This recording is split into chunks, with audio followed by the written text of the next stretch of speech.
Gününe gün oldu.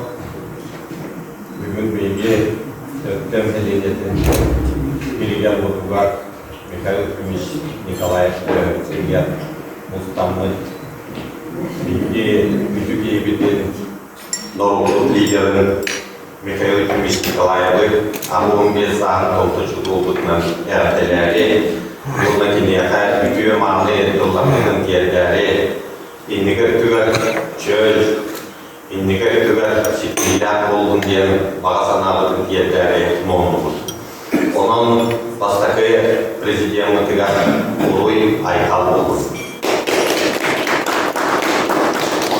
Дорогие друзья, сегодня мы собрались в Николаев-центре для того, чтобы в такой торжественной обстановке поделиться своими впечатлениями и, самое главное, поздравить нашего первого президента Михаила Фомича Николаева с его знаковым юбилеем, 85-летием со дня рождения. Хотел бы отметить, что мне действительно посчастливилось 4 года бок о бок работать с ним. 2 года я был помощником председателя Верховного Совета Республики и 2 года был первым руководителем администрации президента Республики, создавал эту структуру с нуля.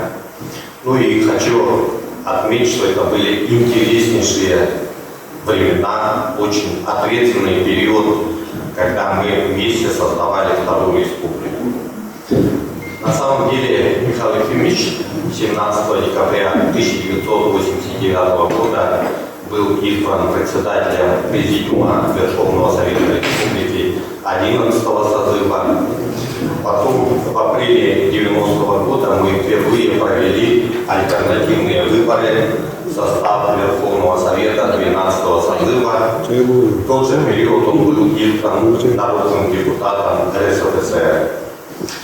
И вот в апреле Михаил Ефимович был избран председателем Верховного Совета, и началась такая большая эра.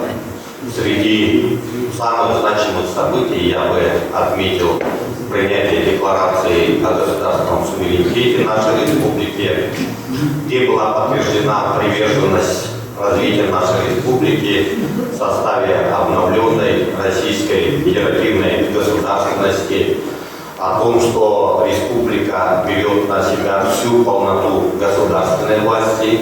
И именно этот документ стал основой для принятия новой Конституции Республики Саха-Якутия, вступившей в действие 27 апреля 1992 года.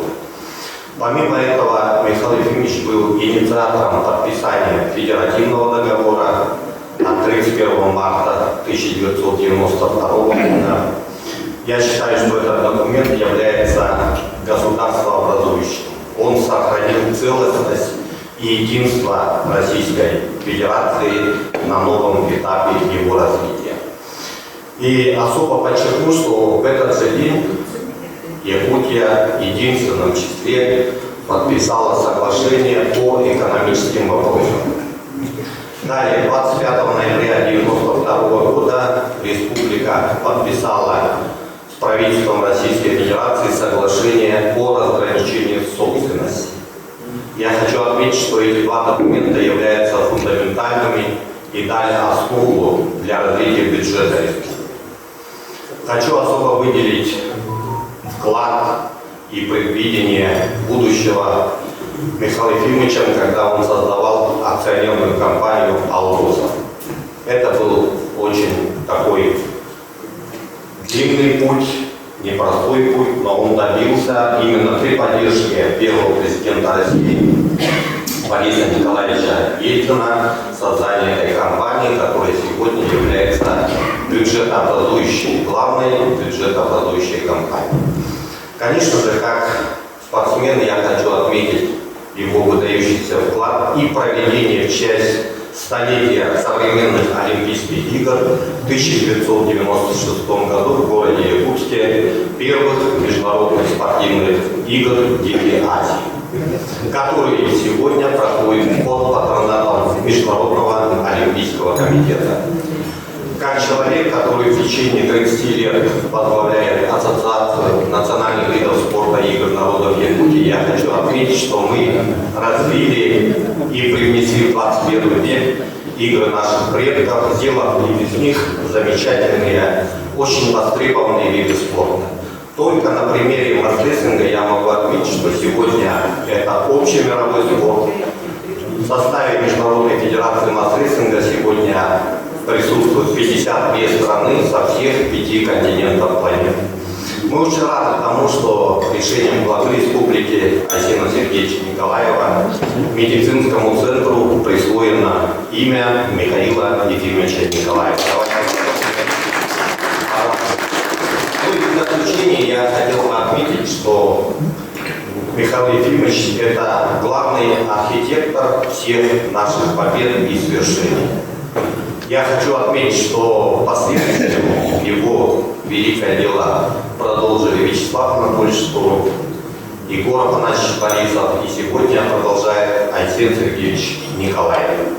Давайте пожелаем Михаилу Ефимовичу крепчайшего здоровья, благополучия, жизненного оптимизма, и пусть он многие годы будет вместе с нами и направлять нас в нужное русло, указывать нам правильный путь развития.